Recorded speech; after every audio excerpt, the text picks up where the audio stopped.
So we're going to talk about natural and non-drug ways to treat arthritis. My name is Meredith Warner. I'm an orthopedic surgeon in Baton Rouge, Louisiana. Now, I happen to live in a state that is always neck and neck with Mississippi as the unhealthiest state in the union year after year. We have very massive percentages of obesity, diabetes, arthritis, disability, mental health disorders, you name it. We're always number 49 or number 50 in everything except obesity, where we're always number 1 or number 2. So I have learned a lot about the fundamental core problems of arthritis and pain, because that's what I treat mostly. Anybody that goes see an orthopedic surgeon, they don't go because they feel good. Usually they're in pain or something's not quite right. And I've kind of discovered that what I was traditionally taught are the sources of pain aren't really the sources of pain. And there's better, healthier, more inexpensive ways to manage this stuff that can also have the side effects of less cognitive decline, less heart disease. You can be thinner, you can be happier. The side effects of treating your arthritis this way are really good versus the side effects of the drugs out there. All right, so let's go. This is going to be a long talk. I'm going to talk fast because I'm sure you guys all have football games to watch. So what is arthritis? It is a whole joint disease. So a lot of people think of it as bone on bone or wear and tear or in my cartilage. But arthritis consists of everything from the capsule to the ligaments and tendons around it to the synovial lining, which makes the fluid in the joint that lubricates it, okay? Think of a ball bearing. You can't have a ball bearing work well without oil. It has to have lubrication. So it's a whole joint disease. It is what's called an NCD. So this is a new phrase you may not have heard, but it's kind of coming more and more prominent in science and in medicine. Non-communicable disease. What does that mean? You can't catch it. So COVID is a communicable disease. Cholera is communicable. Tuberculosis is communicable. I can communicate it to you. Arthritis, heart disease, atherosclerosis, stroke, Alzheimer's, cancer, you name it, those are non-communicable. You can't catch it from me. Okay, a lot of people think of arthritis solely as wear and tear. That's what I was taught. That is not, in fact, true. Could it be wear and tear? I guess so. But the fundamental building blocks that allow such wear and tear to occur have nothing to do with the wear and tear. It's almost like they're correlated, but not causal. Same thing with post-traumatic. Now, if you have a fracture through the actual joint surface of your bone, yeah, that can lead to post-traumatic arthritis. But just a random event where you have a bit of impact or a twisting mechanism, generally speaking, the body has enough capability to heal that should not matter long-term. And in many cases, just like atherosclerosis and diabetes, cancer, also like cognitive decline, a lot of this can be treatable and reversible just by changing a few fundamental things about how we're living our lives. So it denotes inflammation, the term arthritis. So remember, a lot of our medical terms come from Latin. So let's talk about inflammation quickly, because for you to understand how all the things are going to work, you have to understand the fundamental problem. Okay, so the Latin word inflammare, to set on fire. So that's what inflammation denotes. It's hot, it's painful, there's a lot of energy released. Hippocrates, who of course was the originator of the Hippocratic Oath, which I took when I graduated medical school, he described inflammation as a response to injury in the 5th century before Christ. So this is like 500 years before Christ was born. This is being described. He also gave us the terms for edema and sepsis, terms we still use today. Edema meaning swelling, and sepsis meaning full body inflammation or infection. The 4 cardinal signs of inflammation were described 2,000 years ago. So again, Latin, rubor et tumor cum calor et dolor. What does that mean? Redness, swelling, heat, pain. If you went and asked your doctor today, what is inflammation? They would say redness, heat, swelling, and pain. Okay, those are the 4 signs that we were taught. That's what we look for. But that's acute inflammation, which we're about to talk about. And then Galen thought inflammation simply allowed blood to escape the arteries. Now, there is a component of that which leads to the redness and the swelling, but that's not all inflammation is. So just quickly going through the history, once a microscope was invented and then improved so we could actually see a lot more, like we could see at the cell level, we meaning scientists and doctors, and I'm talking years ago, obviously I wasn't alive then, they started to learn about microcirculation, like capillaries, things like blood clots, things like new formation of blood vessels in tissue. That's called angiogenesis. Angio meaning blood, genesis meaning forming or new. Menshikov described the different types of white blood cells, which of course has to do with inflammation, way back in 1893. And then in the 19th century, Virchow, He linked inflammation to atherosclerosis. Okay, think about that. As far back as the 19th century, somebody figured this out, but only now are we actually addressing the fundamental core problems here. So, next slide. So as we developed tools in science, the more tools you have to measure different things, the more you learn, right? If all we had was a microscope at this point, we would still be stuck back in the 19th century. Now we have things like gene knockout mice. So they take mice in a lab and they breed them to not have certain genes or to have certain genes, and then they study what happens in that situation. So gene knockout mice laboratory work has allowed us to understand what are called cytokines, which are the little proteins your body produces when there is inflammation.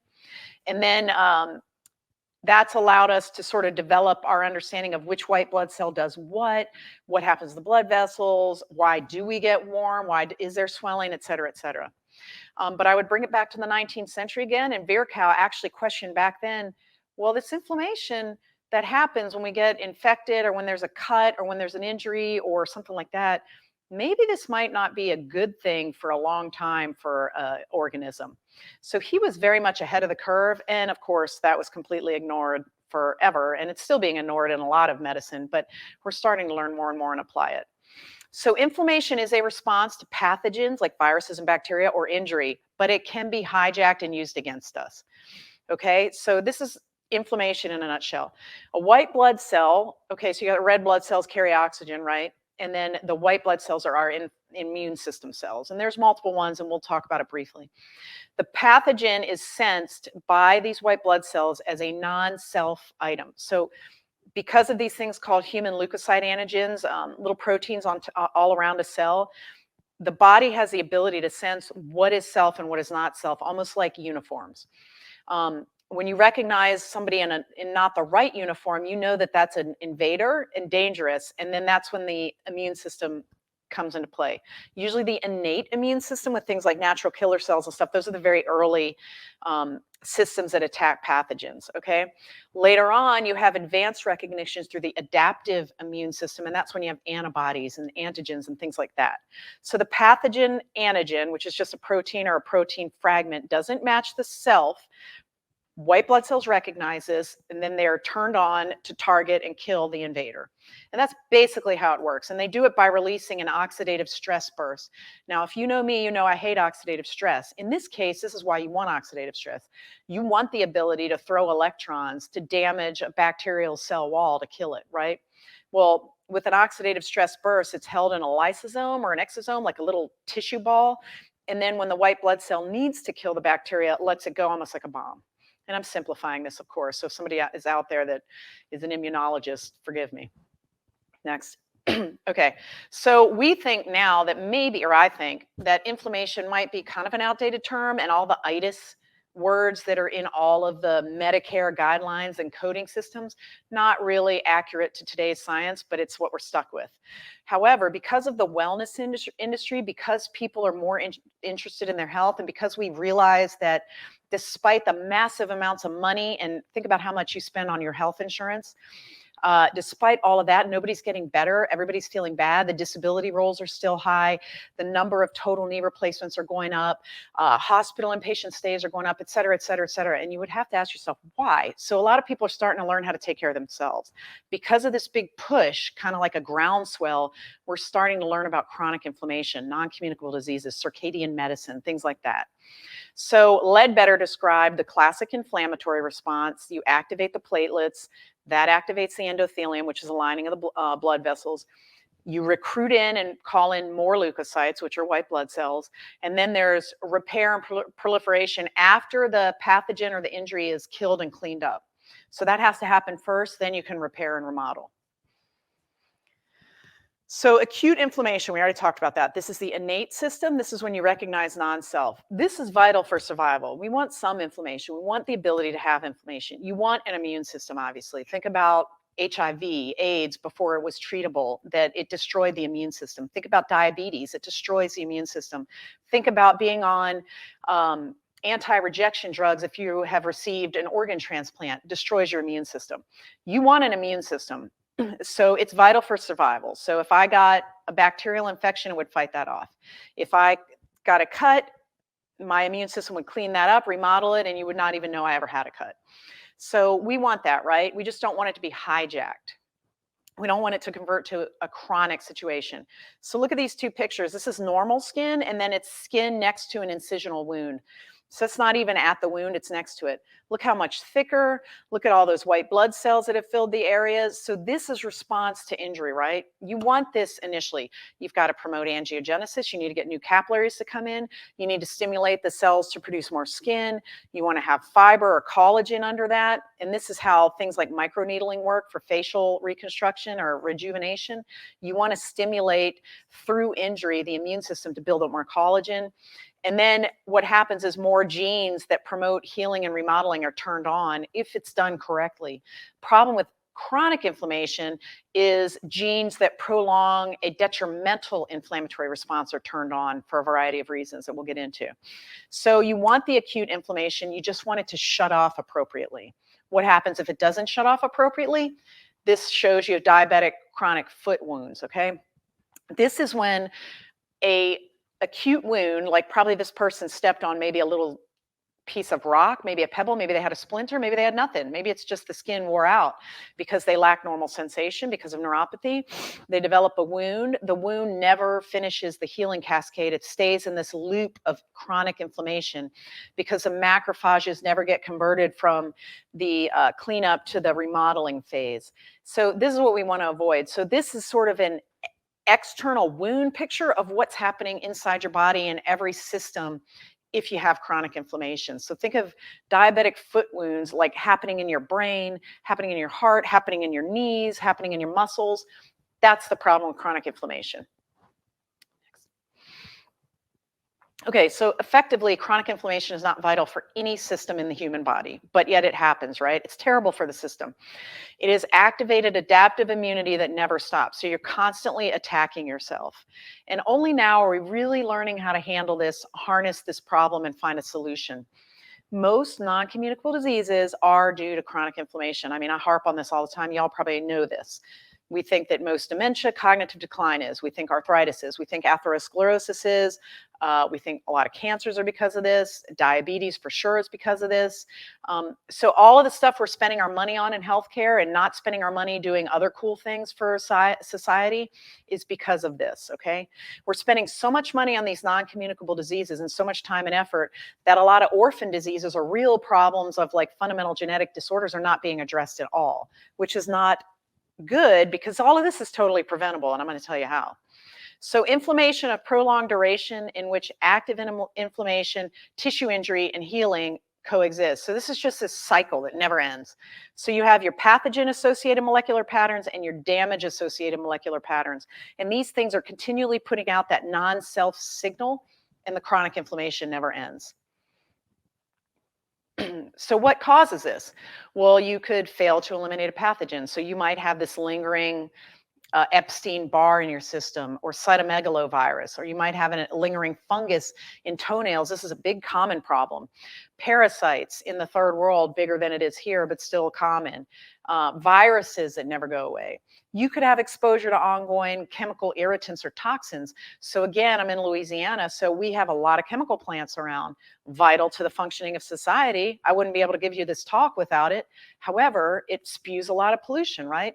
Polluted water, polluted soil, polluted air. So we're always exposed to that. Radiation from either the sun, or if you fly across country, that's a very high level of radiation. Certain foods have radiation, very common, but we're constantly exposed to this. A poor diet, probably the number one reason. We're going to talk about that. You could have an autoimmune disorder. You could just have some gene that's not quite right, or something that happened in your system, and you're constantly recognizing yourself as non-self. Even though your cells have the right proteins on them, for some reason they keep being recognized as non-self. It's almost like somebody has a blinder on and they can't tell that that uniform is the right uniform, and they keep doing friendly fire. Recurrent and acute inflammatory stressors. So you could keep getting the same cold again, I guess. You could keep getting injured, I guess. Things like that. Mitochondrial failure, number one reason, linked to poor diet. Increased reactive oxygen species, advanced glycation end products, uric acid, oxidized LDL, and homocysteine. All of these are markers we can check to see where you are in your inflammatory, I guess, status. And all of these reasons these all cause chronic inflammation, and they can all be addressed with diet and lifestyle for the most part.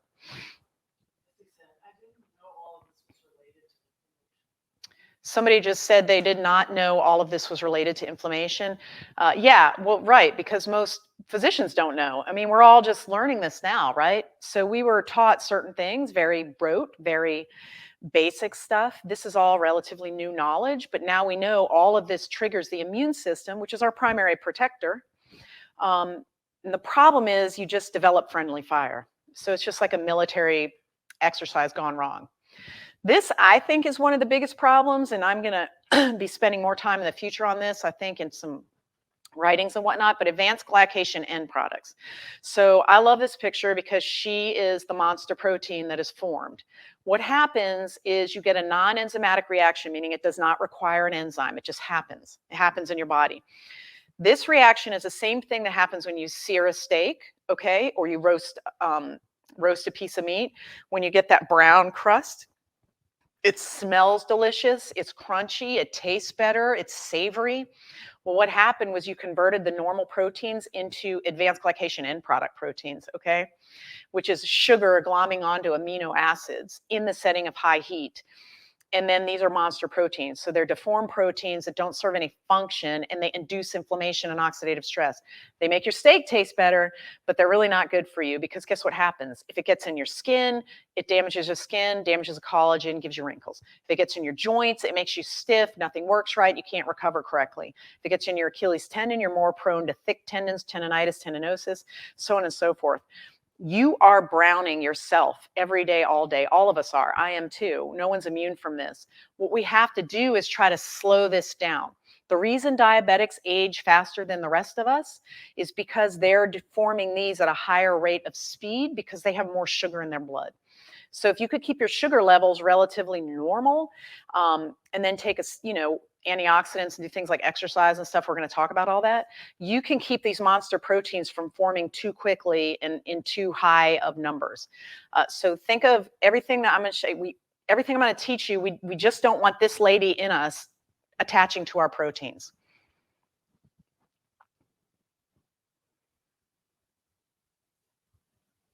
Okay, so does lifestyle really matter? I'm sure you've got doctors out there, friends, family say, oh, it doesn't matter. Those people are crazy. It's all voodoo. Well, actually, it does matter.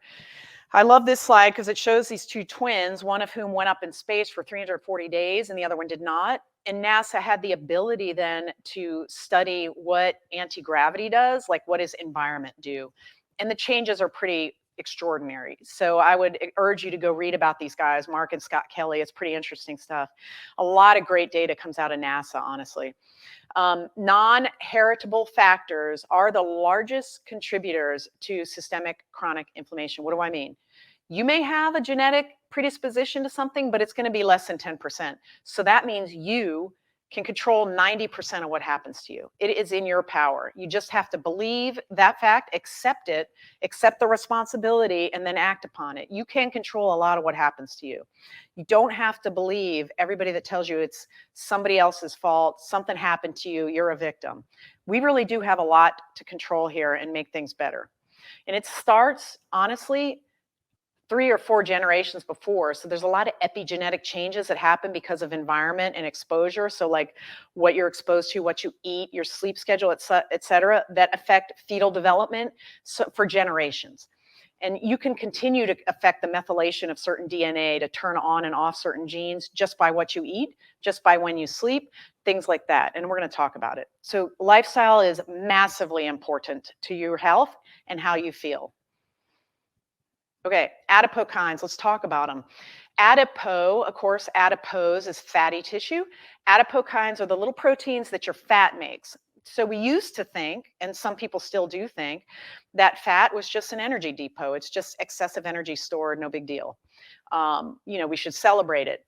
I would argue, based on all the science, that fat is actually a very highly inflamed, metabolically dysfunctional bunch of tissue that is damaging you on an ongoing basis. So, all day, every day, fat cells produce attacking proteins that induce this chronic inflammation.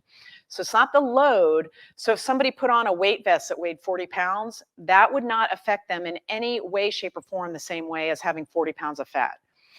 It's because of this chronic inflammation, the biologically active nature of this particular type of organ.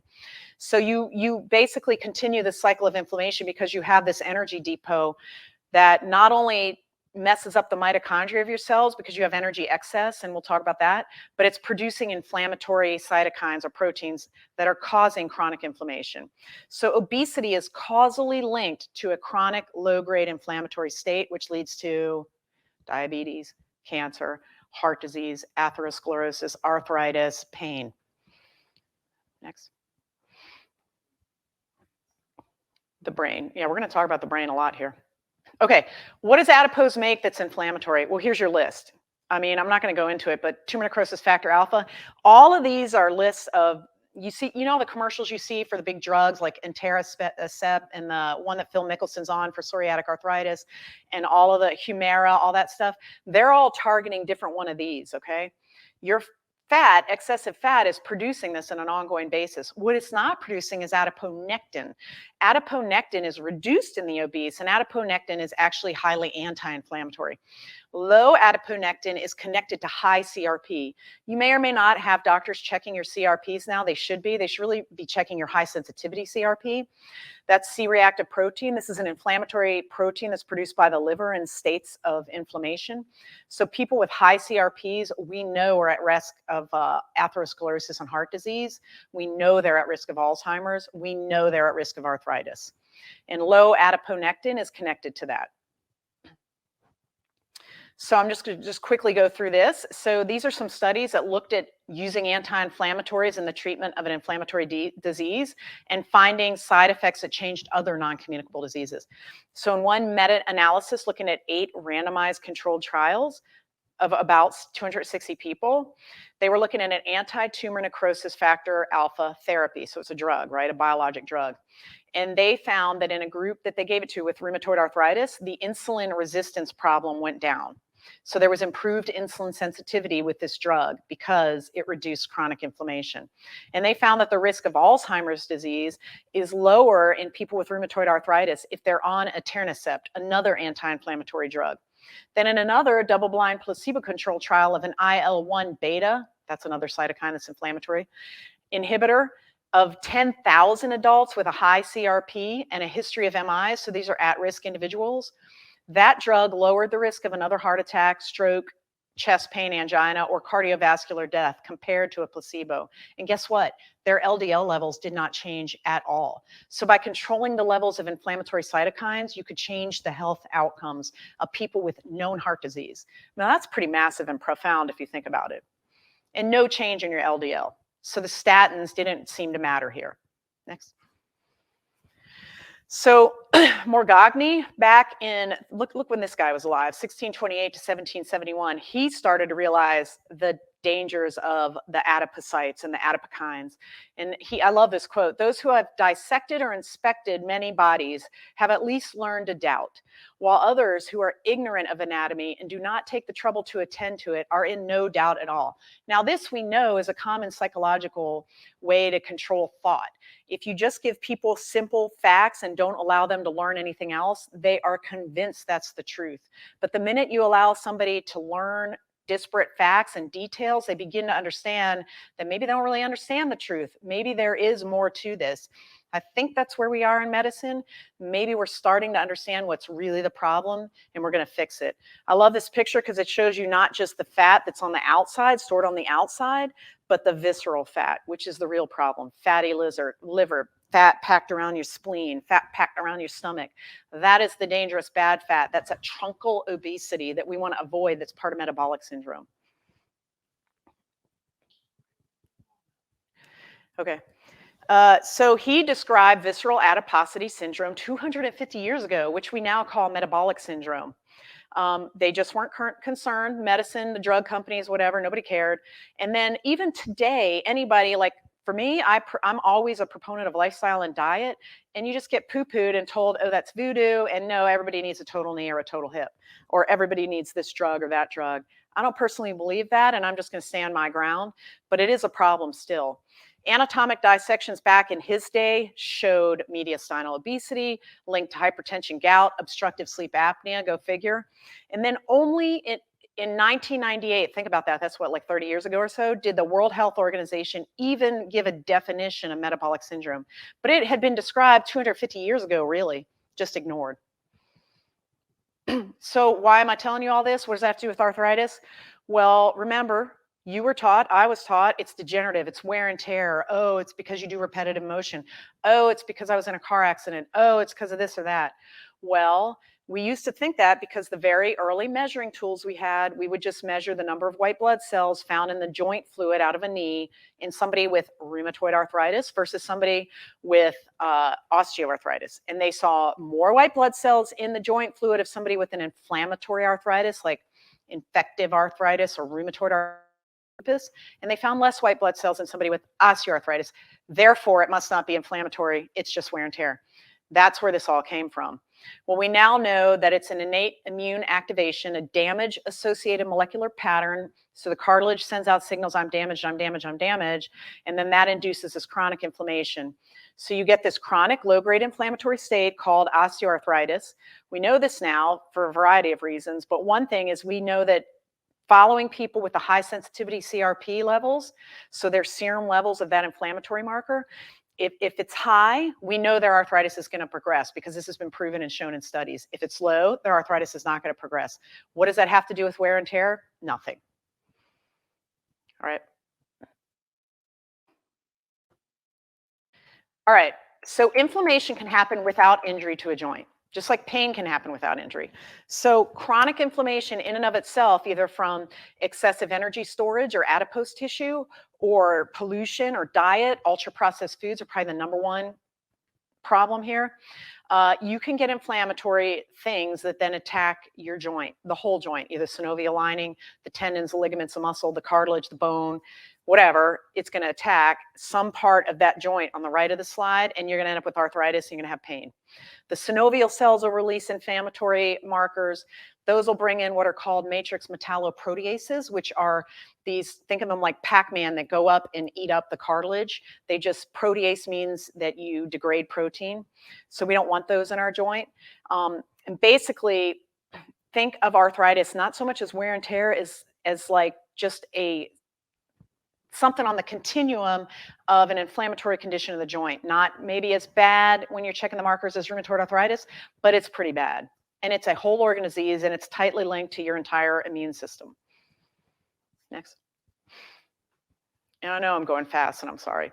This slide, I think, is hugely important. So this shows you on the left, normal blood, kind of in the middle to the left, osteoarthritis blood, then osteoarthritis synovial fluid, so fluid out of a joint, then rheumatoid blood, then rheumatoid synovial fluid.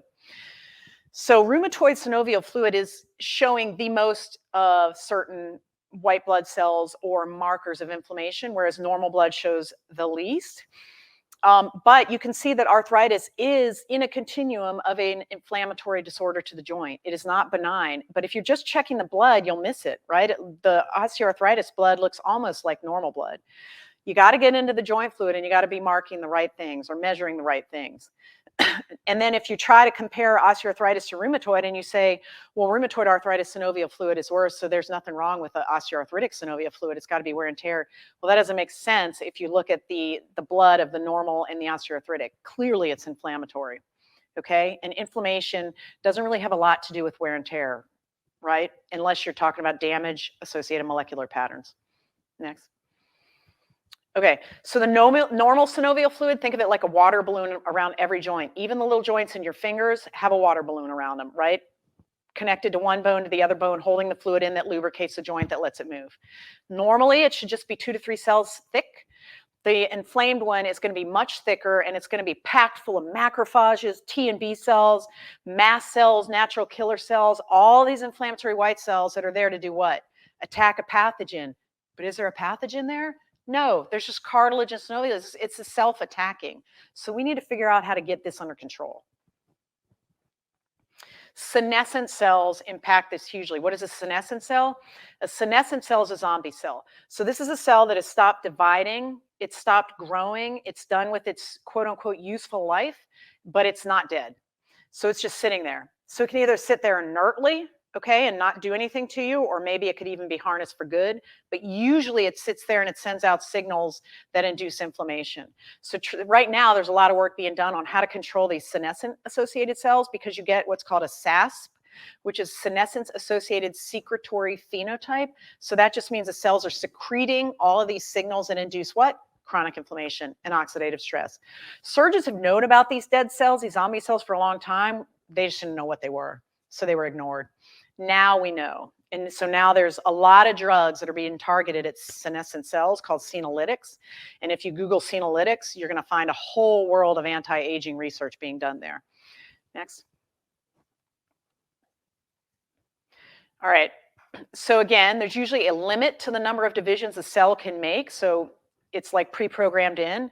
And only in the past couple decades have we started to understand what actually turns it off and makes it senescent versus what doesn't. And we think it's tightly linked to chronic inflammation.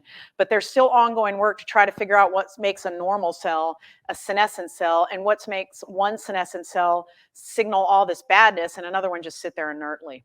So that's being worked on now, but bear in mind there's a lot more to this inflammatory stuff going on than you've been taught. Okay, same thing's happening in tendons. Look at the box on the bottom there where it says treatments. I pulled this from a prominent journal in the orthopedic world on how to treat tendon problems, tendinitis, tendinosis. Note that nothing there is about diet, nothing about supplements, nothing about lifestyle, nothing about sleep, nothing about stress management. And I think that's the problem. That's where medicine is stuck. Orthopedics is stuck there. PT, drugs, inserts, injections, which of course means steroids, right? What could be worse? Shockwave therapy or surgery. Those are the options that you're normally offered, and I just want to offer you more than that, and that's why I'm giving you this talk.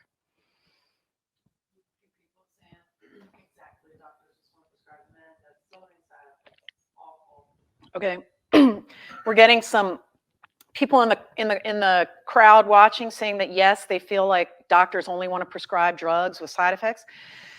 And I would say you're right. There's a great book by Robert Lustig called Metabolica, and he outlines the beginnings of how medical schools started. And basically, Rockefeller cut a deal with the drug company and started med schools focused on drug therapy because they knew it would be a moneymaker. So we are where we are. But there's a lot of us trying to do better for you out there, I promise. Next. Aging gut and inflammation. You keep hearing about the gut, the biome, probiotics, prebiotics. What is all this? I'm just going to briefly go into it. As your nutrition gets worse as you get older, and as you have decreased immune tolerance to certain bacteria, which is code for your immune system starts to get wimpy, and as you have increased levels of opportunistic bacteria, meaning bacteria that can overpower your immune system, in your gut, you start getting a leaky gut. What does that mean?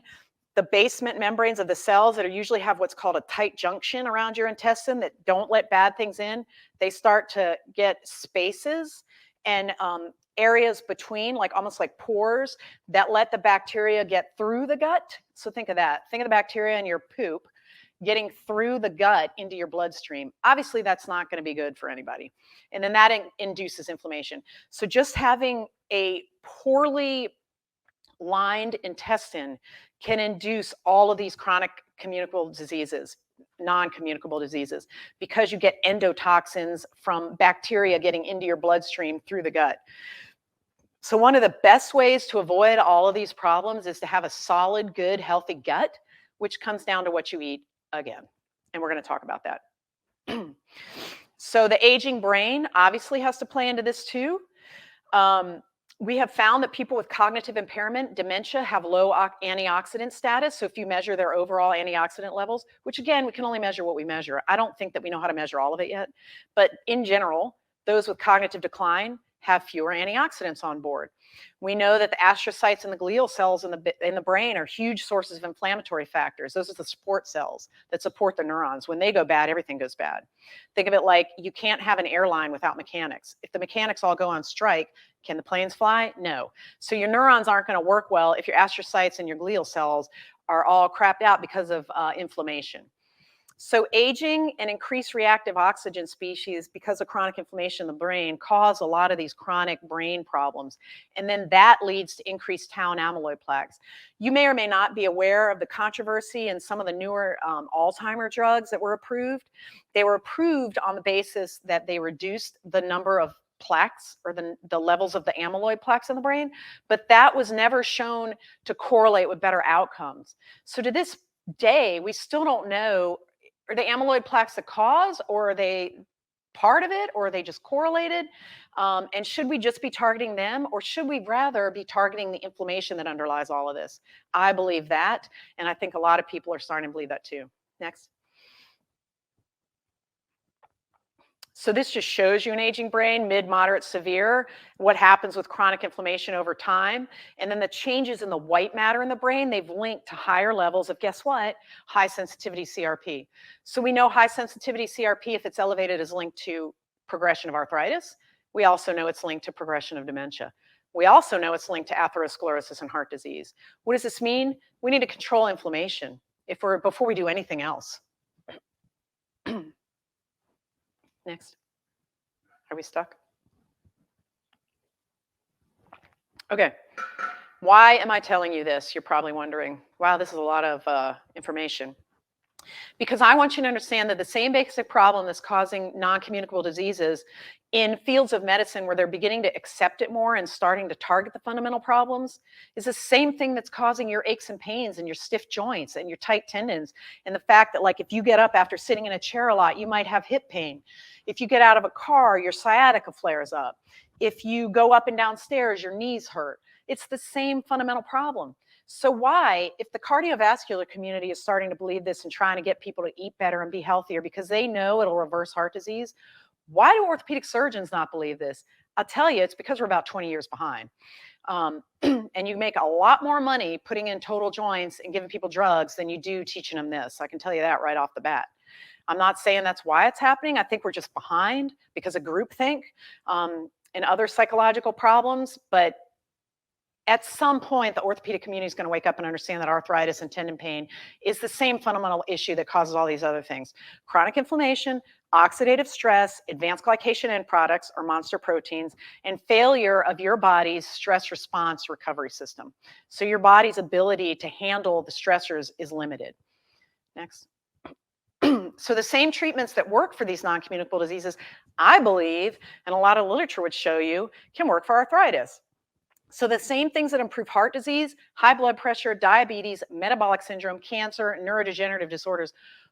Why are orthopedic surgeons so arrogant that we think that it can't help arthritis? Of course it can. Next. So what helps? What minimizes chronic low-grade inflammation? It's the same stuff your parents and your grandparents told you, okay? Doctors are just catching up. Sleep well. Sleep regularly, be consistent with your sleep, have a good bedtime. Have a good diet, eat fresh fruits and vegetables, healthy ones. Minimize your stress, don't stress out about everything. Exercise, and just generally try to avoid toxins like pollution if you can. Now, in some cases you can't, so you've got to take antioxidants and different supplements to reduce the sequela of those pollutants. Next. So, is often the pain from something else. So I can't tell you how many times people come into my office and tell me another doctor told them they were bone on bone and that their only option would be a total knee arthroplasty. Well, first of all, I get weight-bearing x-rays and see a joint space probably 95 times out of 100 in that case.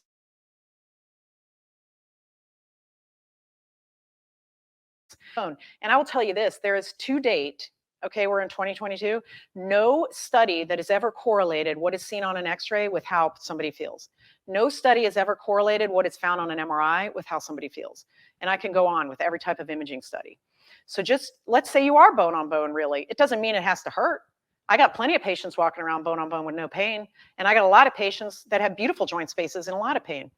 So you got to start thinking through what else could be the problem. And I'm just going to quickly run through some things for you because I'm sure some people out there have knee pain.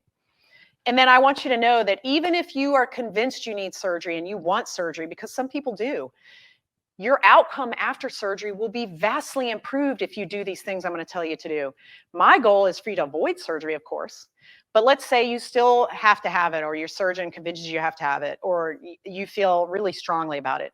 You can still do this and have a much better outcome. So hopefully I'm helping everybody out there. Okay. Nerve pain, probably one of the biggest sources of pain. Well, actually the only source, if you think about it. The only reason your brain ever feels pain is because it gets an electrical signal through an electrical wire from some sensory organ in the periphery. And so look at the knee, look how many nerves are involved. Anything can happen to any of those nerves, cause pain, and it could be misconstrued as arthritic pain. I've been doing a lot of peripheral nerve stimulators for people to address chronic pain, which is a much less invasive procedure, much safer and quicker return to activity for certain chronic pain problems with joints. And these are the nerves we target. So think about nerve pain first when you've got a painful joint. Next. And I'm just giving you the differential here. I know this talks mostly about arthritis. It can be from anything around it. Remember I told you it's a whole organ disease? You could have a tear in the capsule. You could have an inflamed synovial lining. It could be one of the tendons coming down to the joint. It could be the subchondral bone. That's the bone that sits right under the cartilage that gives it sort of a firm place to sit on and allows motion. And of course, it could be from any inflammatory mediator inside of the joint. It doesn't have to be worn out cartilage that's bone on bone that hurts. Remember, cartilage has no nerve cells, by the way. So cartilage never hurts. It's always something else. Next. So let's talk about the inside of the knee, the medial knee. You could have a contracture of the adductor tendon. Those are the tendons that let you cross your leg. And like if you ride horses, let you hold the horse. So those can get contracted and cause severe pain on the inside of the knee, as can hamstring contractures. Okay, you could have bone edema or bone bruising. And guess what that's highly correlated with? Low levels of vitamin D3. So people that have low levels of vitamin D3 are very easy to form, or they have an easy ability to form microscopic stress fractures or bone edema, and that hurts. 60% of your weight goes through the medial knee, only 40% through the outside knee, because we're all naturally, or should be, a bit bow-legged.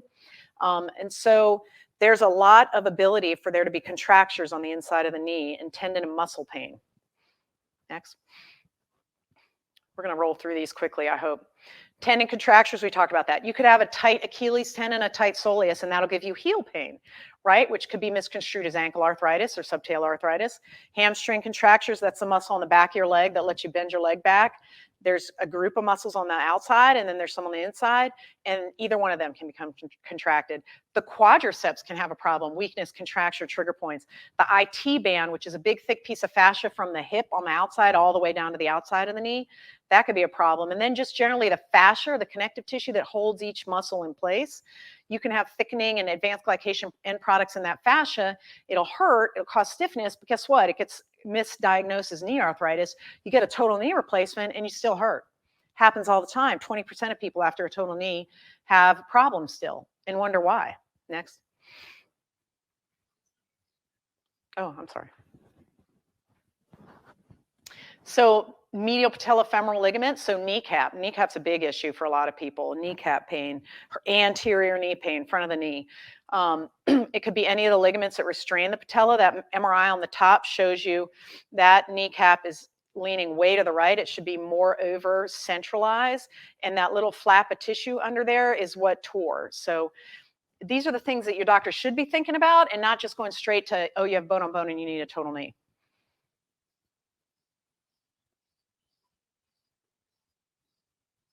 Okay, here's some nerves again, showing you with muscles. These are cadaveric dissections.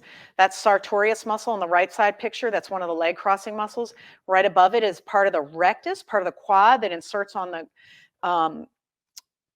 the quad tendon that goes to patella. So if that particular muscle on the inside part of your knee is deconditioned or weak, your patella will have a tendency to roll to the outside, and then it rubs a little bit harder on some bone. So one of the easiest ways to treat front of the knee pain is to rehab the vastus medialis obliquus, or that one particular muscle that pulls the kneecap over.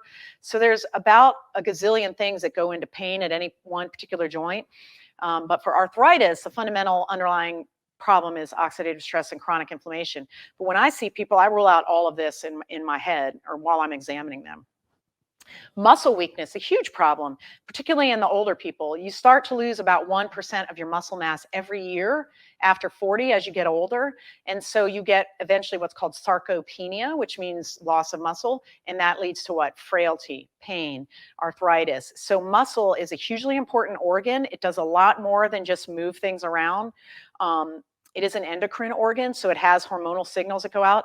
Its most important function might be that it pulls glucose out of the bloodstream, okay? And it obviously induces a lot of stress responsibilities. So when you do things like exercise and have high intensity exercise, or even just walk 30 minutes a day, 4 or 5 times a week, you're doing a lot for your brain, your heart, your joints, and your glucose levels, which of course improves your insulin sensitivity. So muscle's hugely important, and I kind of emphasize that to my patients and try to get them all on strength programs if I think that they have a bit of this weakness going on. So proprioception, fascial rebounding, hydraulics, improving the stiffness and protection of the joints, all of this can play into making your joints feel better and compensating for that chronic inflammatory pain you might be feeling. Muscle tightness is the other problem. So strong muscles are generally stiff and they generally support a joint. That's why we send people to physical therapy a lot. So we're either treating contracture or nerve pain, or they're just weak and we want to strengthen certain parts of the joint to give them more flexibility to handle the daily stresses, okay? Stretching, hugely important if you've got overly tight joints. I'll tell you, I see a lot of patients with Ehlers-Danlos and hypermobility syndrome, and they have the opposite problem. They're too flexible and they really need to work on their strength. And so everybody's different, but this is all the mechanical stuff that can go wrong. But when we're talking about arthritis, all of this is helpful, and it will help your body and help the general paradigm of how your joint is feeling. But at the end of the day, you still have to control the inflammation, which we're going to give you those tricks. Trigger points are another reason for pain that I see all the time, and I think it's missed a lot. If you think about it, muscle is one of the biggest organs we have. It's everywhere, and it has a lot of nerve endings. And if one contractile element starts contracting incorrectly and gets really tight and fibrotic, it hurts. And it has a referral pattern because a nerve passes through it. So a lot of trigger points mimic things like sciatica or some sort of pinched nerve. Well, really, it's just a muscle thing. And so you can do a trigger point injection, dry needling, deep tissue massage, and handle that. So these are, a lot of people have it right here on the upper trap, and it gets misdiagnosed as a disc in the neck when it's really just a trigger point in the upper trap. Things like that. So we need to start thinking bigger picture here. Go on. The kinetic chain dysfunction. So just really quickly, these blue lines on the skeleton show you the very intricate and important connections between fascial groups in your body. So everything really is connected to the next thing. Just like that song back in the day, the hip bone's connected to the knee bone, connected to the ankle bone. It is through these fascial trains. Very important for somebody to understand that if they're going to treat pain in the musculoskeletal system. And again, the fascia can get stiff and tight and painful just from chronic inflammation because the advanced glycation end products prefer connective tissue because it's a long-lived protein. So they have time to glom on to the protein and damage it. So back to the arthritis. So again, remember, chronic inflammation, oxidative stress, advanced glycation end products, mental stress or psychological stress, which we all have every day because it's so stressful. Circadian rhythms, I think this is not talked about enough. Vastly important, and I think could probably be the key to fixing a lot of problems. Lack of good sleep, very tightly linked to poor circadian rhythms. You cannot repair any cell in your body unless you are fasted and asleep together. So the best time and ability for the brain to repair itself and clean up, for the muscles to repair themselves and clean up, for cartilage to repair itself and clean up, you have to be fasted and you have to be asleep. So this needs to be talked about, and it's just not. How many times has a surgeon ever talked about this? Never. So that's the problem. But some people, it's a lot of work. It's esoteric. It's hard to conceptualize all of this. And some people just really feel like a synthetic joint is going to help them. I don't. I think in some cases it's necessary, but a lot of times it can be avoided. But if you want a synthetic joint, if you want a metal and plastic sandwich in your knee, all you have to do is eat synthetic foods. for a number of years, right? It doesn't happen overnight. But if you eat ultra processed foods for, let's say, 20, 30, 40 years, you can almost guarantee yourself you're going to have a bum joint that needs a total joint. So this is a fundamental problem. Ultra processed foods, diet is leading to all of these non-communicable diseases.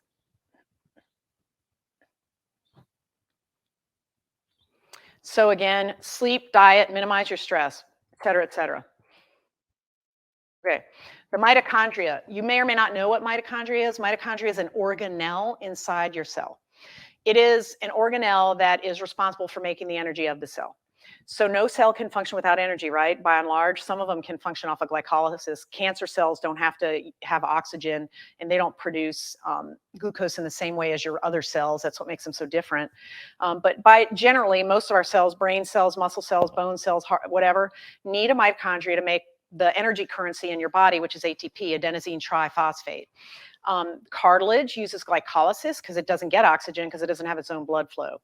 Okay, so you always need to have motion. This is why people in motion hurt less. People that sit around all day hurt more. Try laying in bed for 2 to 3 days without moving. I guarantee you'll be in pain. You have to move to have less pain. Exercise and movement are very, very important.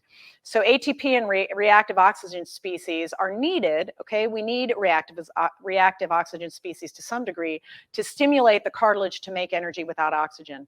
But by and large, we need mitochondria. If your mitochondria fail, then you get a non-communicable disease because your cells don't produce the right amount of energy. They produce too many reactive oxygen species that induces inflammation. You get a lot of detritus and dead mitochondria that don't take care of themselves. They don't get cleaned up, and they're just sitting there. And then what does a mitochondria that's dysfunctional, that's not working, just sitting there do? It sends out damage molecular patterns, which do what? Harness the immune system to cause chronic inflammation. This just shows you the stages of arthritis in sort of a visual scale. And then the bottom right shows you sort of current treatments. I mean, I do this surgery periodically. What's the state of the art for a cartilage lesion in a joint right now? Go in and drill a bunch of holes in it. Think about that. What are we doing? We're drilling holes through the subchondral plate in the hopes that we can get good blood to come in and induce self-healing. But what if we could induce self-healing without that nonsense? And that's what I'm shooting for. Okay, diet, exercise, reduce stress, sleep.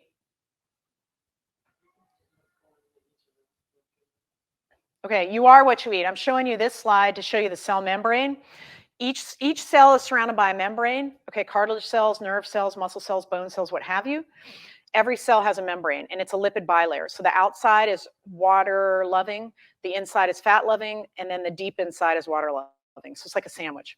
Now, most of us are populated by omega-6s, and this lipid bilayer is very thick. What we want to populate the lipid bilayer with are omega-3s, which are better fats, better fatty acids, polyunsaturated fatty acids, healthier for us, and they make that lipid membrane more flexible, more functional. And that's your EPA and your DHA, your omega-3s. Massively important to feeling better, especially if you have arthritis. Okay, how does it help? 2 ways, well, a bunch of ways, but we're going to talk about 2 main ways. First of all, the precursors for arthritis, that inflammation, inducing that inflammation, those cytokines we talked about. So the precursor to create prostaglandins and the pro-inflammatory proteins is usually omega-6, which is in what? Corn, corn-fed beef, corn-fed chicken, etc. So, and seed oils, all of the seed oils that everything's cooked in nowadays. So we populate our cells with omega-6s. They have to become arachidonic acid, which has to become inflammatory.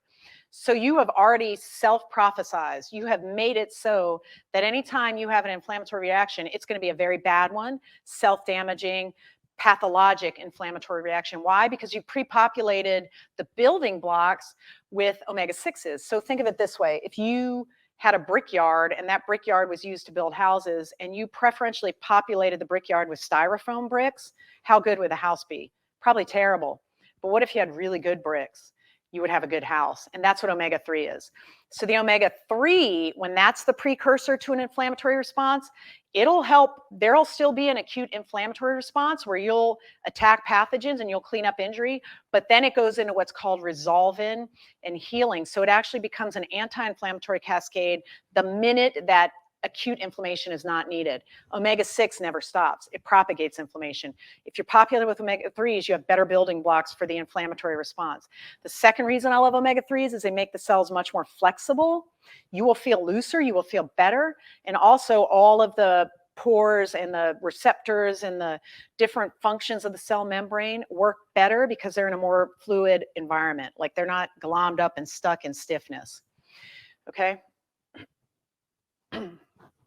The Mediterranean diet, if anybody out there knows me, you know I love the Mediterranean diet.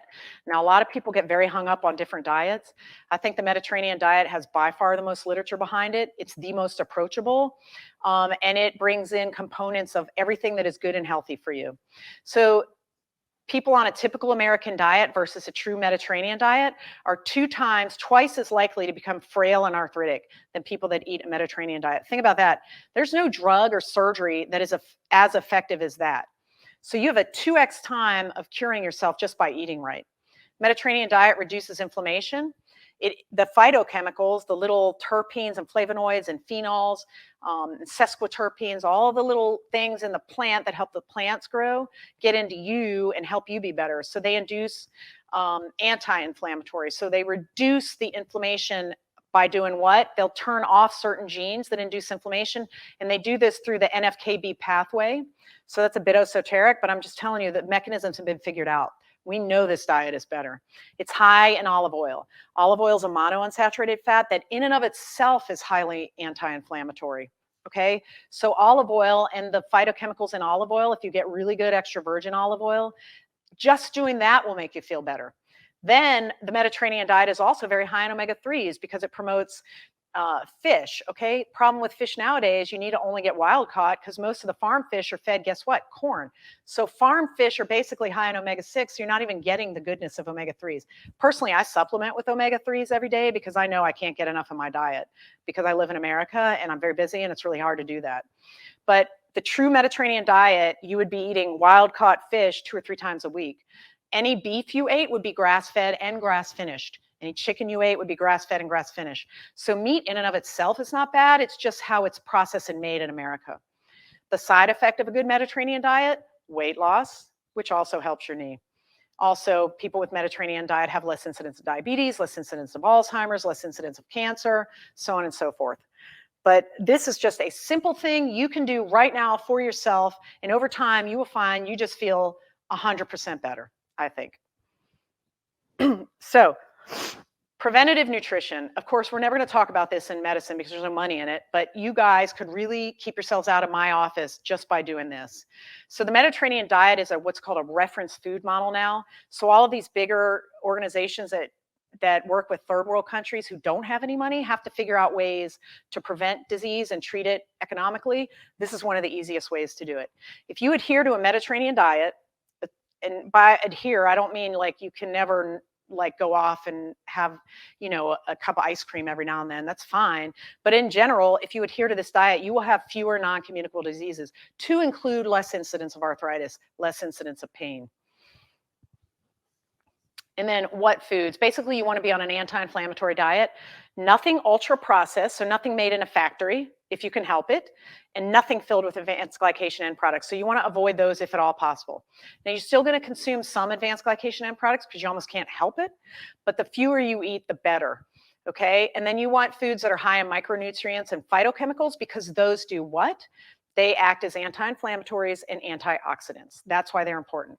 Berries are filled with antioxidants. So the more berries you eat, the better. Vegetables, especially colorful ones, filled with beta carotene, also highly antioxidant. CBD, highly antioxidant. Things like that. Now, this diet, you can eat bread, okay? This is not a low carb diet. The difference is it's carbohydrates the way that they were meant to be. They're carbohydrates with fiber. So you need to have high dietary fiber, which has been linked to massive health benefits. So you can eat bread, you just need a whole grain bread. You need to have a carb to dietary fiber ratio that's favorable. Ideally 5, 10 or less is probably achievable. Okay, so look for that when you're looking at the ingredients. So when you look at the ingredients of like bread that you buy, I'll give you examples because this is how I shop. Pasta, which I love pasta, and I'm still going to eat pasta periodically. Shrimp scampi is one of my favorites, but I make it with avocado oil now instead of butter. That is a 40-to-1 carbohydrate gram to dietary fiber, so not so great. So I make sure to eat a lot of fiber in addition with the meal, as opposed to now you can find some tortillas that have a like 18-to-13 ratio. So 18 grams of carbohydrates to 13 of dietary fiber. The difference is your net carbs. So that actually has 5 grams of carbs, whereas that pasta I just told you about has 38 grams of carbs. So you can still eat carbs, you just want them combined with fiber. Okay, you want a whole grain. Now, ideally, you'd be picking your own wheat, milling your own flour, and making your own bread. That's really hard to do. I get it. But you at least want to go buy the healthiest bread with the most fiber that you can find. And that's the key, one of the keys to the Mediterranean diet is whole grains.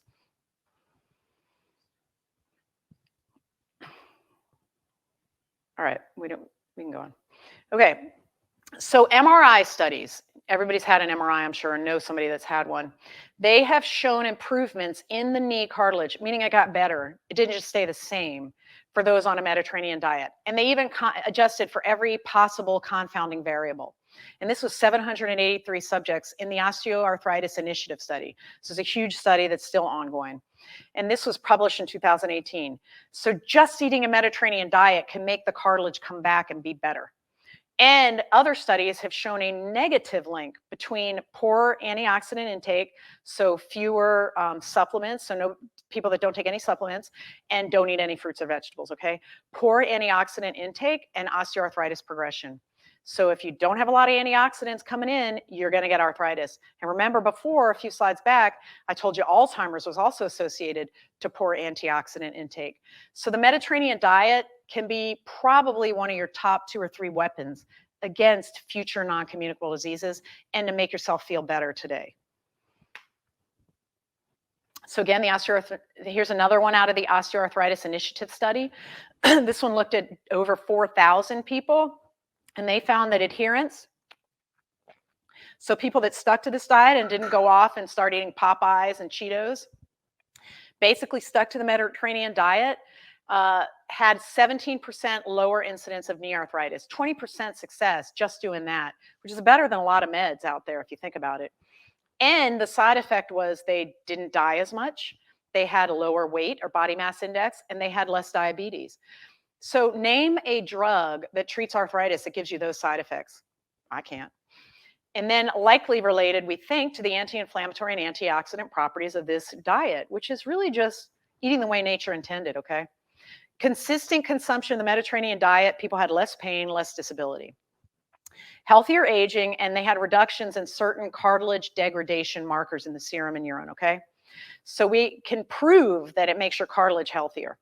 And then guess what? That goes with less pain generally. It's because the inflammation in the rest of the joint, remember it's a whole joint disease, gets better. And then again, I told you that the olive oil is important. So animal studies that looked at just olive oil, they had less cartilage deterioration, less swelling, and less biomarkers of inflammation. Same thing with human studies. So animal preclinical and human clinical studies, just using olive oil, less pain, less inflammation, better quality of life. So if you've got a diet that gives you phytochemicals and micronutrients, olive oil, extra virgin olive oil, and omega-3s, I mean, that's win-win-win, I think. So what food should we avoid? Basically everything that's sold at the grocery store that's not in the produce section, honestly. We have a good question. Hold, please.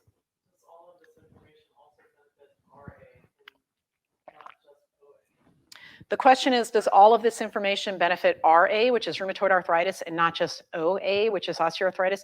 Yes. The fundamental problem of RA or autoimmune, we also know most of it is caused by non-genetic reasons. So environment, diet, and that's been studied heavily as well.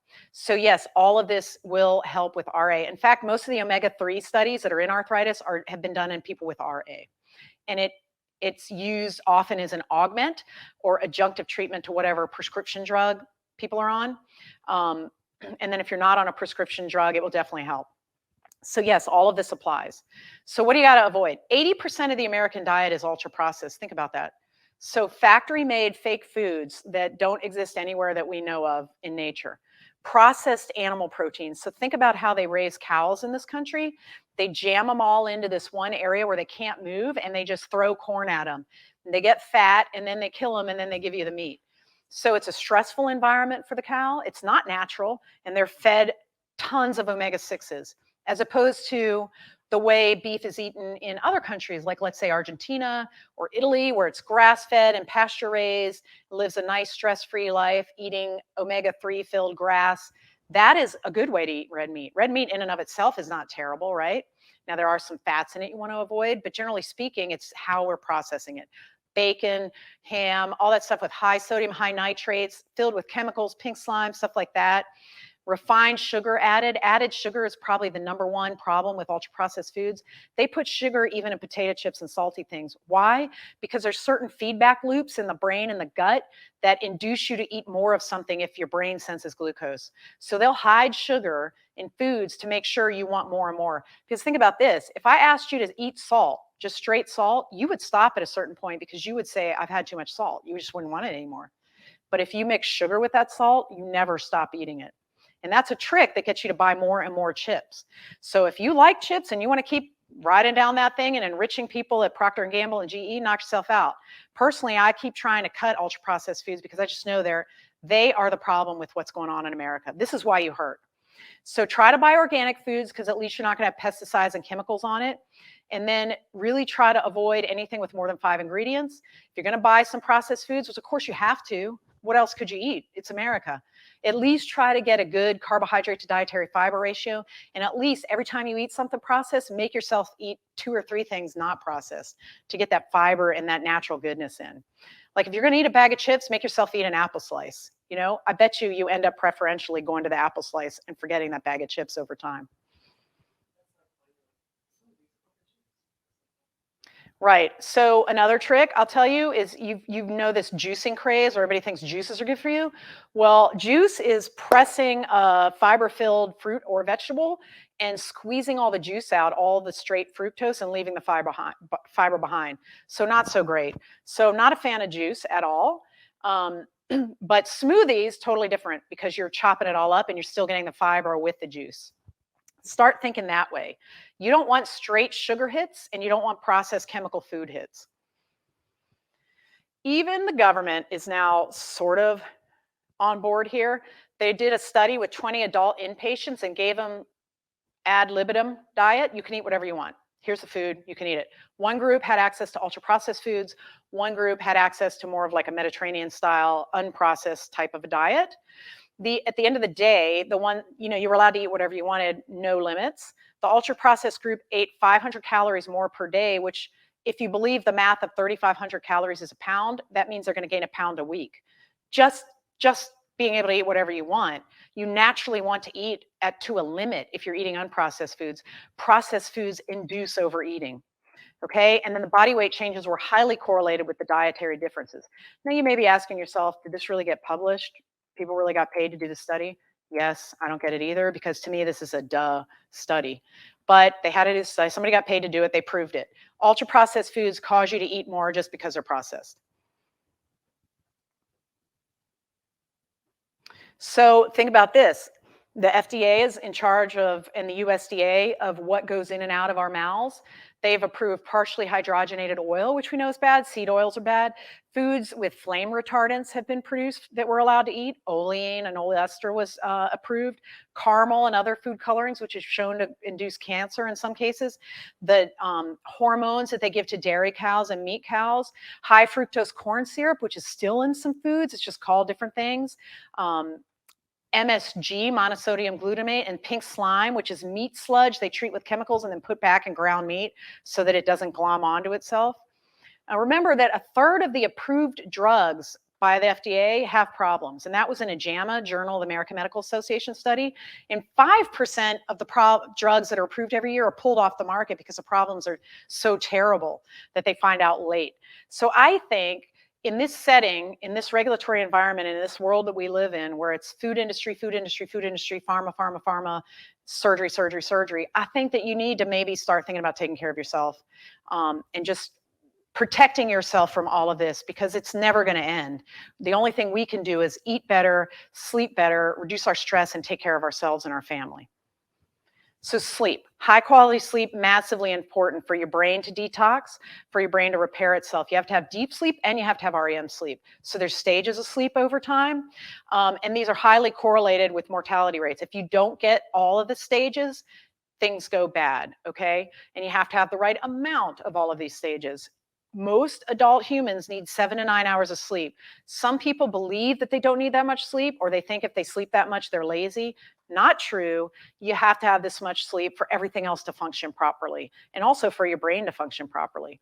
And ideally, sleep would follow the sun. What do I mean? You have to have a circadian rhythm. Almost every cell in your body has genes that turn on and off based on whether the sun is up or down.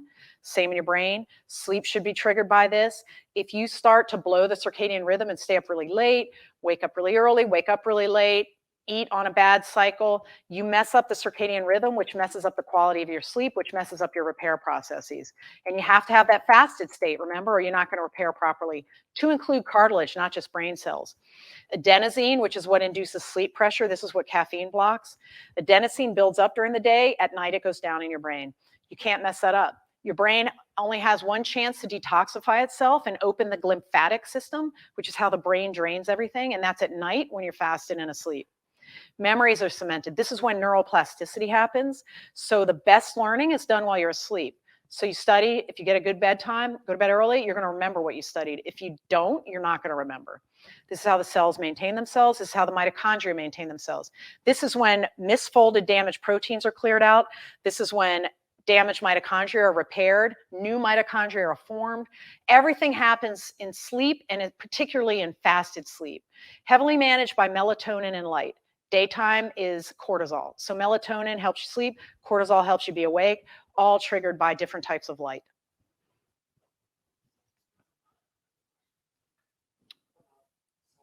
We have a question.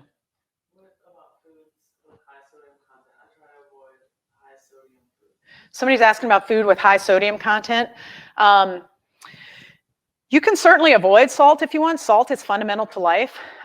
It is the primary driver of all nerve signaling. And generally speaking, if you have good kidney function, and you're not what's called salt sensitive, your kidneys will excrete any excessive sodium that you take in.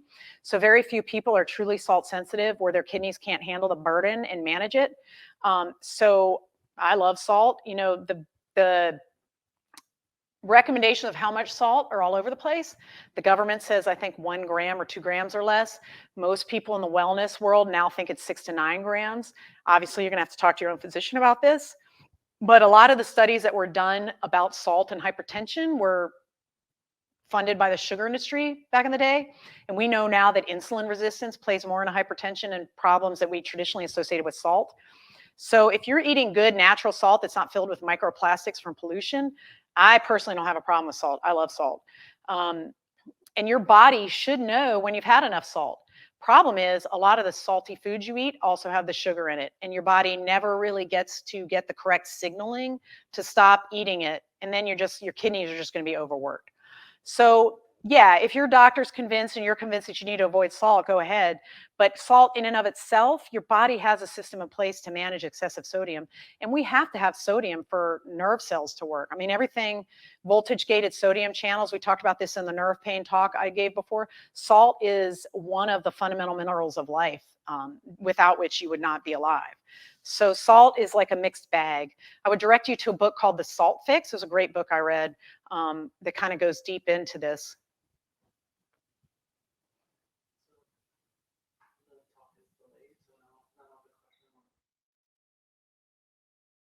I have a question on sleep now. Okay. Okay. What are my thoughts on melatonin? There seems to be data on both sides. Right. So melatonin is a hormone.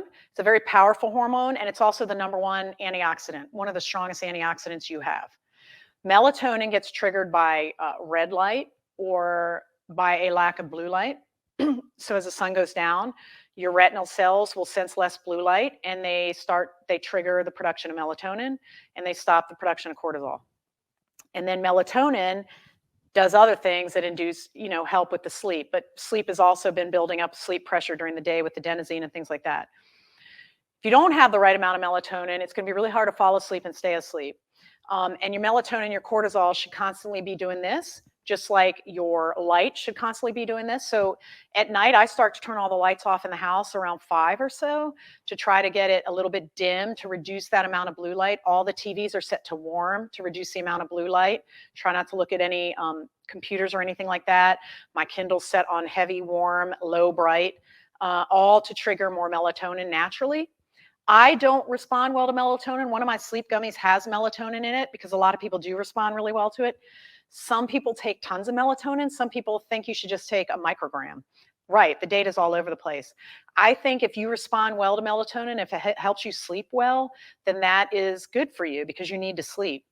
I have a bit of a paradoxical reaction with it. I do better with just GABA and tart cherry to help me sleep. And then CBD, of course, helps you sleep. Which is a great sleeping medicine, and it's also strongly antioxidant. So I think with melatonin, maybe get your melatonin levels checked and see where you really are at night. But of course, who can go get a blood draw right at, when the melatonin should be spiked? That's really hard to do. But start with smaller amounts of melatonin and then go up as necessary. Again, there are some proponents out there that think melatonin is the answer to every problem. There are other people that think that you shouldn't mess with it because it's a hormone. I'm in the middle there, and I think if it works for you, it works for you. You shouldn't take it in excess, and you should cycle it, I think. Don't take it every night. Like cycle it with other things, or cycle, maybe some nights don't take anything. But the key to good sleep really is the light environment you're in, stress, things like that. So you got to get all that right, temperature of the room, et cetera, and then worry about the melatonin. I would say I would not give it to a kid personally. Okay, how do you get good sleep? Number one, don't have sleep apnea. So I've been sending more and more people for sleep studies. If you have sleep apnea, you're never going to sleep well. And you may not have it. You may or may not know it. You don't have to be obese to have sleep apnea. So people that come to me that tell me that they're really having trouble sleeping, I know that nothing that I do to make their joints and muscles and tendons feel better, nothing's going to work if they're not sleeping right. So that is the first thing that anybody should do to treat pain is to get the sleep right. It's the only way the body has to repair and detox and feel better. The core body temperature has to drop 1 to 2 degrees to sleep well. The optimal room temperature has been shown to be about 65 degrees. So I know that's a lot colder than most people sleep, but that is what helps. You want to avoid cold plunges or ice baths before sleep because paradoxically, when you cool the external aspect of your body, the core temperature goes up to fight that. On the other hand, if you sauna before sleep, you'll sleep better because your core temperature goes down to fight that external heat. And I can't emphasize this enough, you have to have a routine.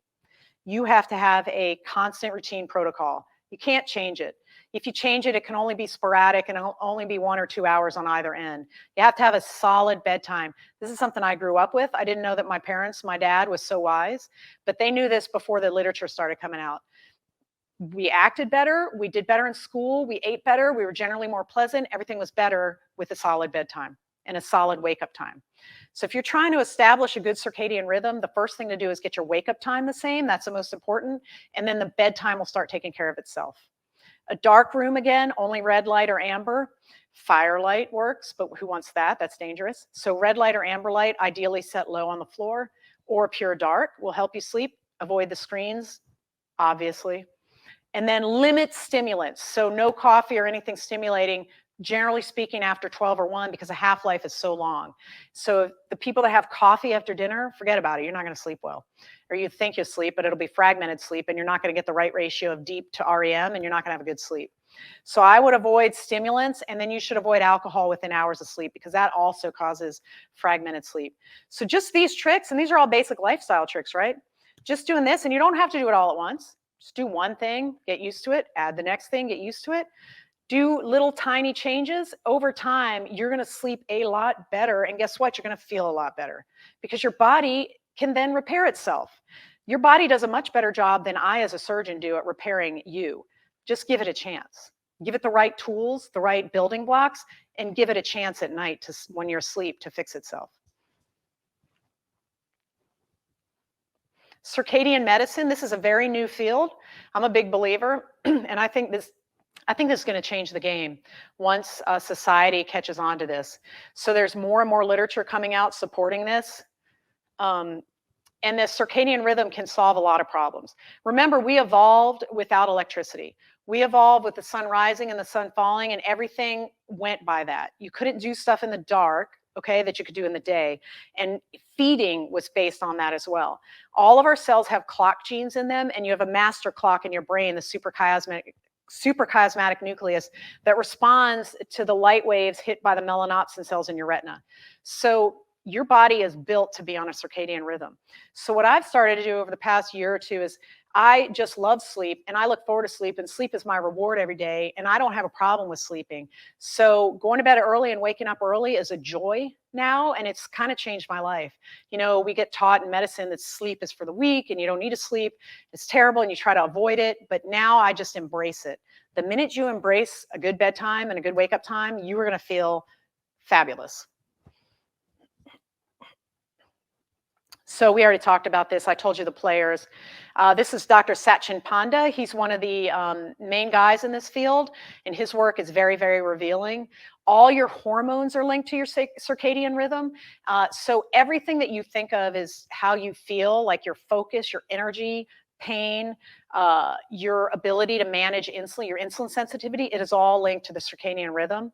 So you can check, for instance, your blood glucose in the day, or you can check it at night, and it'll be totally different because of the circadian rhythm. So if you're staying up late and your cortisol is too high at night, you're going to have higher blood glucose than if your melatonin was high and your cortisol was low. So it's all very much linked and in a system, and your body knows this, and it sets everything up to help itself. But what do? We screw it all up with electric lights, with TVs, with staying up late, with going out to parties, with going to concerts, with sleeping in on the weekends, having a different bedtime during the day. All that has to stop. You got to have a routine, circadian rhythm. That's the first thing. So sleep is first, getting a good rhythm, getting the Mediterranean diet, supplementing, all this, and you're going to feel great. Regular movement is mandatory. You cannot be sedentary. Okay, so the biomechanics of cartilage are improved with regular movement every waking hour, even fidgeting, just sitting in your chair and doing this if you feel like you can't get up and move around. Intermittent activity improves the hydration of cartilage. It improves the nutrition of cartilage. And then we know from work done in multiple studies that sitting all day and doing nothing, your cartilage degrades at a much more rapid rate. Use it or lose it, in other words. So regular movement reduces pain. 66 to 80% of the human population does not do enough activity for normal human function per the World Health Organization. You need to do at least 30 minutes a day, or about 8,000 steps, and it doesn't have to be 30 minutes at once. It can be broken up into 5-minute blocks, 10-minute blocks, 15-minute. Okay, you got to start somewhere. I'm not saying you got to go train for the Ironman, but just like a 10-minute walk after every meal, and you're going to feel a million times better after a couple of months. So the CDC even has shown that 33% of people with arthritis are inactive, which means they hurt more. So the people that are active that have arthritis diagnosed by X-ray or MRI hurt less than the people that are inactive. So, I mean, we just keep saying this over and over and over again. Inactivity and pain are highest here in the Southeast. Why? Probably because A, we're unhealthy, but B, a lot of times it's too hot to get out there and move and do things. So people with arthritis just sit there while it's 95 degrees out and 90% humidity, whereas people in cooler areas can get out there and take a walk and be active. So it's a problem. So movement is hugely important.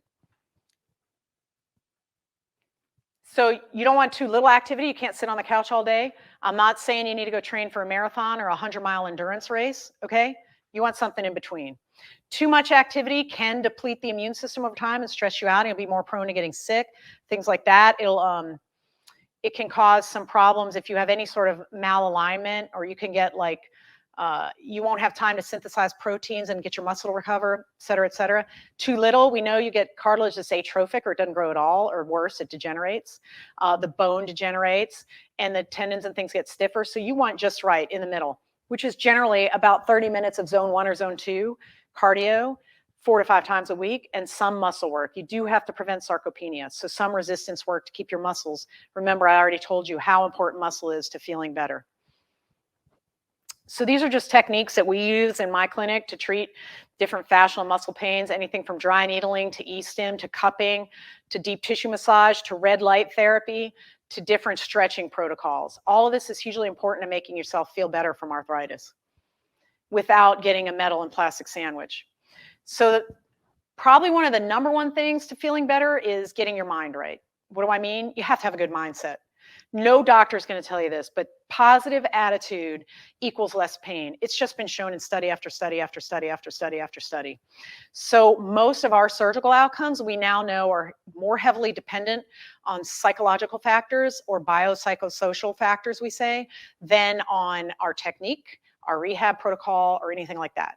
So people with depression, people that pain catastrophize or make that pain is the biggest, most important thing ever.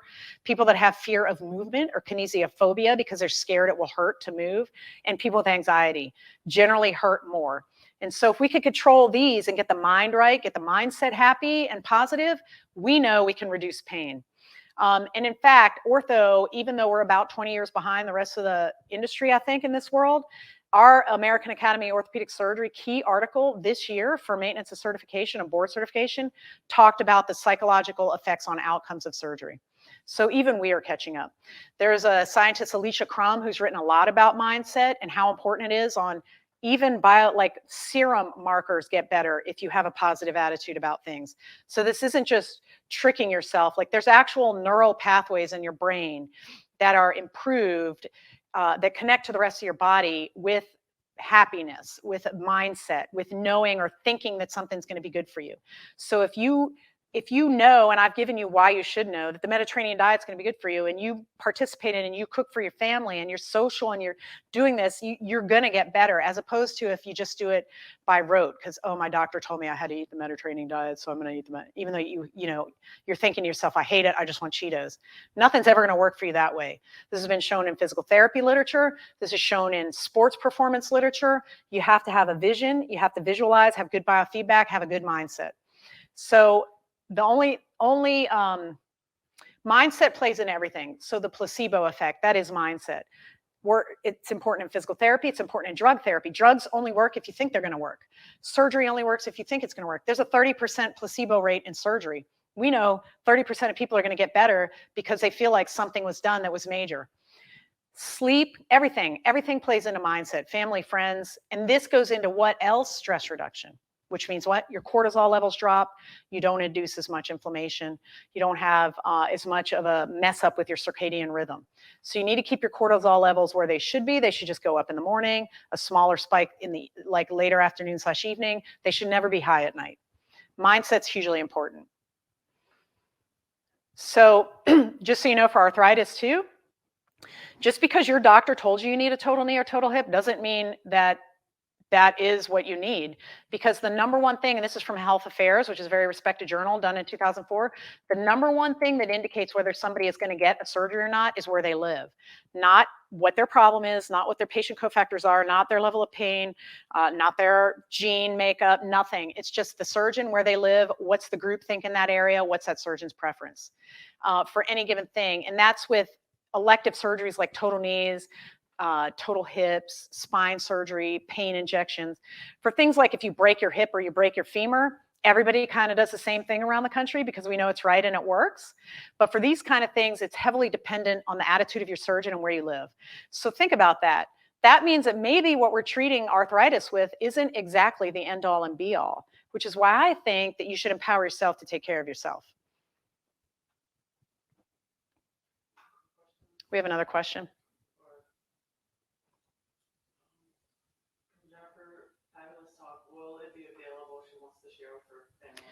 Jennifer wants to know if this talk will be available to share with family and friends. Yes, of course. I'm trying to empower everybody and get big impact out there. And I mean, I would like to see the healthcare system change, and I would like to see all of us be healthier, and then let the money from healthcare focus on problems that can't be solved, right? Like different genetic diseases that are problems like pediatric cancers, things like that. Why we're spending so much money on arthritis and non-communicable diseases when it's so clearly preventable is mind-blowing to me. So yeah, the more people that see this, the better. Oh, it's gonna, sorry, on the websites. On yes. Yeah, this is gonna live on Facebook, but also the website, thewelltheory.com. All right. Dartmouth has done some great work where they looked at Medicare data, and applied geographic parameters to it over the, for a variety of different things. But this is interesting. So they found consistently higher rates of total knees, total hips, and back surgery in Fort Myers, Florida than in Miami. Why? Were they that much worse in Fort Myers? No, it's just what the surgeon there liked to do versus the guys in Miami. And then the risk of total hip was greater than the national average, but the risk of total knee was lower than the national average. The risk of back surgery was 7x above the national average. So where you live predicates your treatment, not what is actually needed or what the actual disease process is. It's a little bit scary. This is why I'm a big fan of second opinions. I even encourage my patients, go get a second opinion. I mean, we all train differently. We all educate ourselves differently, have different fundamental beliefs. I believe in natural healing and empowering people to get better themselves. I'll do surgery if I think it's necessary, but personally, I think a lot of surgery is not necessary. Other people think totally differently than me. Most of my partners think differently than me at LSU. It is what it is. But I think that you need to, for you to really have an informed consent, a really informed understanding of what's going on, you need to know all this. And then here's a study they did where they looked at the appropriateness of a total hip joint replacement. And there were 784 patients, okay? And these had all, I think they had all been indicated for a hip. And then they put them in this program where they went through an algorithm. And then they found that it was actually necessary for 52% of them. It was appropriate surgery for only 21% of them based on the certain parameters. It was uncertain in 21%, and it was inappropriate in 5%. So what this showed is that a third of total knee arthroplasties were judged to be inappropriately indicated. That's a little scary if you think about it. And this is a great study. I mean, it's very technical, but at the end of the day, what they found was if you look at validated, like they have to have this much joint space gone, they got to have these symptoms, they got to have this, they got to have that. If you look at that, a third were inappropriately indicated for a total knee arthroplasty. Here's another one. They took people that were indicated for total knee and they dropped one into the protocol where they just did the post-op rehab, and then they did one, the other group got dropped in the protocol where they got the total knee and the post-op rehab. And then they found of the 100 people that were eligible and could be indicated for total knee, after 12 weeks of the non-surgical care, up to 3/4 of that group, so the people that did not get the total knee, didn't want the total knee after that time period. So only 25% of the 50% even wanted a total knee because they were feeling that good afterwards. But in a normal setting, they would have gotten the total knee. And then what would happen? We don't know. You can't come back from that. You can't reverse from that. But if you apply all of these things I'm telling you, you could still get a total knee at the end of the day, but you might not need it. You might not want it. And honestly, if you did all of this and you still needed a total knee, your outcomes would be way better than they would be otherwise. So in summary, pain can be from anything. Just because somebody tells you it's bone on bone doesn't even mean it's bone on bone. Remember, there's no correlation between what's seen on an x-ray and how somebody feels. So knee pain can be from anything, okay? And it's not always that you're bone on bone. And even in those cases, you can reduce the pain without having the bone replaced. There are many ways to manage knee pain without surgery or any pain from arthritis in general. Diet, sleep, and exercise and mindset matter the most. And if you could get all of those controlled, you will be feeling amazing. As far as supplements go, D3, omega-3, antioxidants, anti-inflammatories of a natural sort. I'm not talking about synthetic anti-inflammatories. It's hugely important. Remember that geography and surgeon preference determines rates of surgery, not any consensus on what's actually the best for you. Up to 20% of people are unhappy after total joint replacements. And remember this is another thing we didn't talk about. This could be another talk. Many asymptomatic people, meaning no pain whatsoever, have the same findings on an MRI that you do when you're in pain. So I can't tell you how many times people come and see me and say, well, I have a disc in my back because a doctor told them you have a disc in your back, that's why you hurt. But if you do MRIs of people with no back pain, in my age group, probably 70% will have a disc. So does that mean the disc is really the source of pain, or is it just something you can point at on an MRI? I don't know. I think the latter, but that's my opinion. So just keep this in mind. You do have the power by controlling your circadian rhythm, by controlling your sleep, by controlling your diet, just by avoiding ultra-processed foods and trying to reduce mental stress and start having mindset that you can get better and that you will get better. I think that you can effectively manage a lot of the problems that seem unmanageable in today's society, medical society. So hopefully that was good and helpful for you guys. I think start with small things. Don't try to do it all at once. I would just try to cut out certain processed foods. Once you get used to that,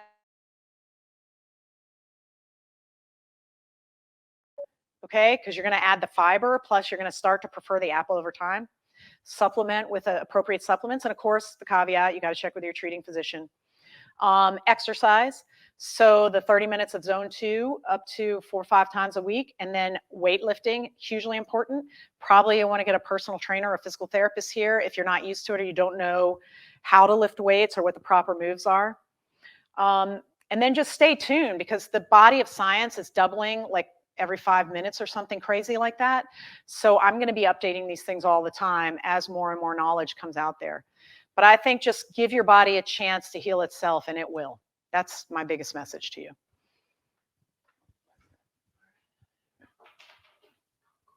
All right, we have some questions. Consider rheumatoid arthritis. What would be your top picks for additional supplementation? The question is, considering rheumatoid arthritis, what would be my top picks for additional supplementation? So people with rheumatoid arthritis, omega-3 has been studied in many studies, both to treat the rheumatoid arthritis and to augment or supplement an existing medical treatment of arthritis. And in almost every case, it's hugely successful. So for people with rheumatoid arthritis, omega-3 is very, very helpful. Also, tart cherry extract, very helpful to reduce signs and symptoms of arthritis or pain. And then also things like turmeric, ginger, and PEA. Palmitoyl ethanolamide is not really well known here. It's very well known in Europe. This is a fatty acid amide that's in the same family as CBD. And it is antioxidant and helps reduce pain around nerve endings. So for rheumatoid arthritis, I would say D3, of course, always important.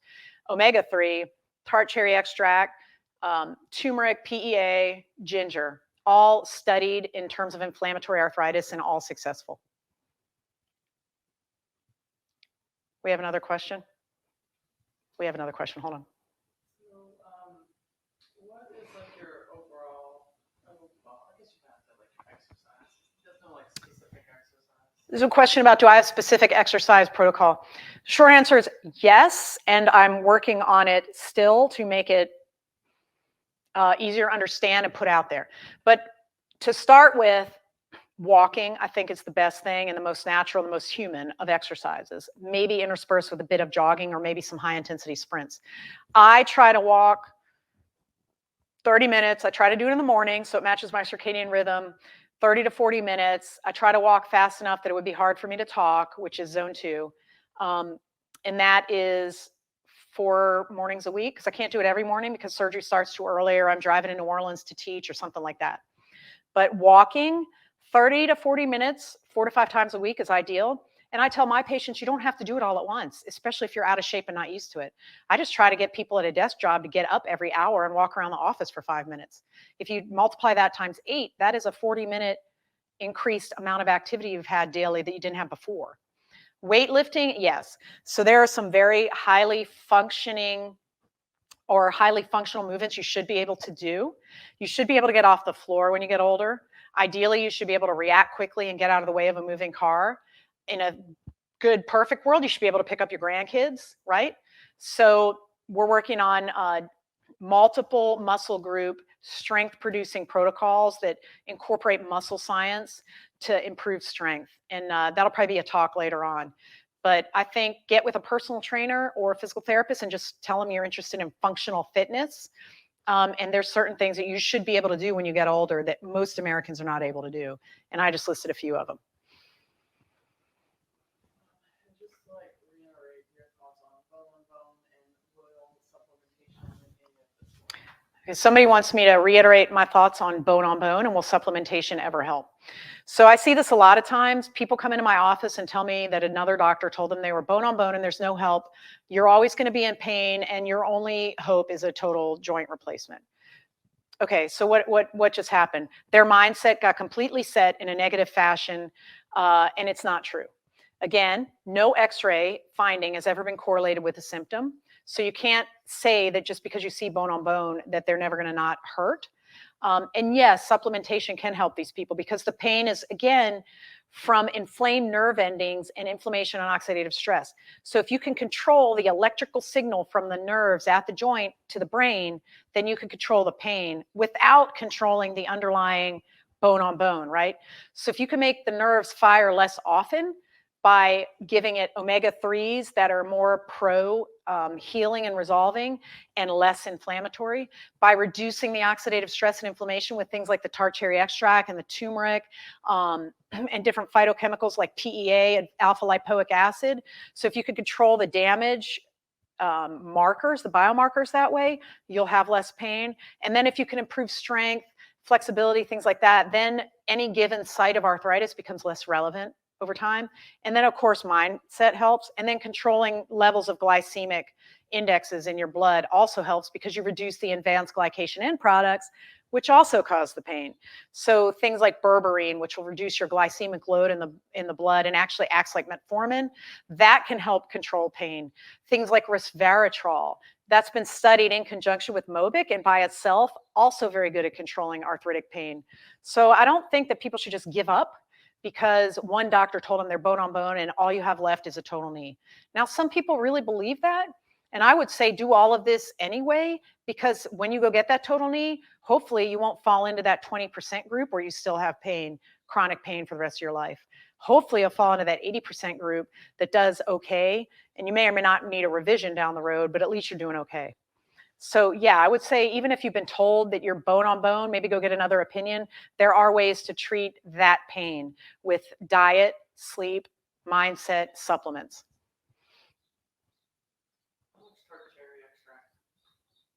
Somebody asked how much tart cherry extract.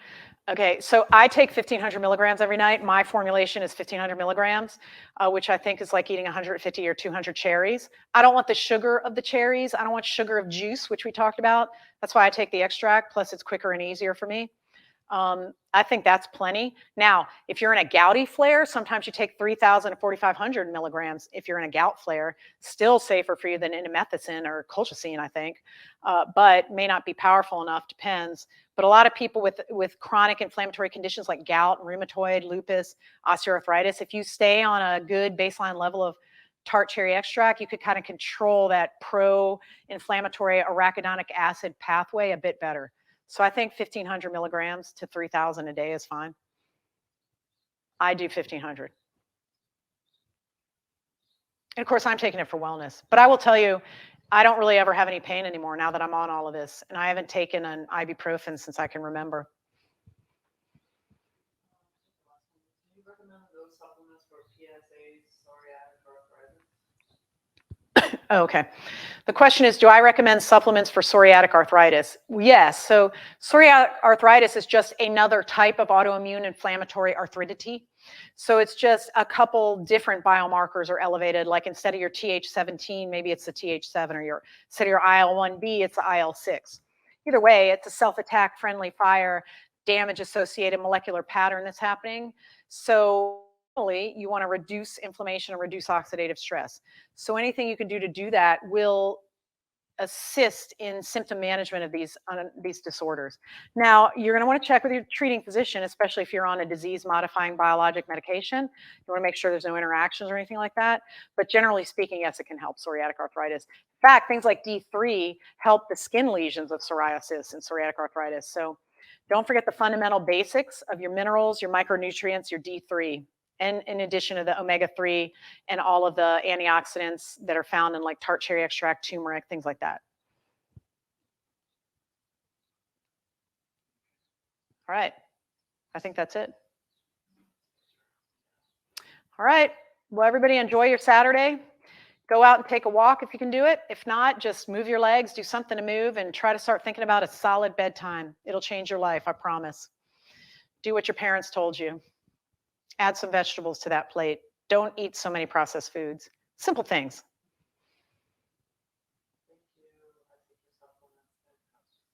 Somebody said thank you. Thank you. I love that people want to learn. That makes me really, really happy.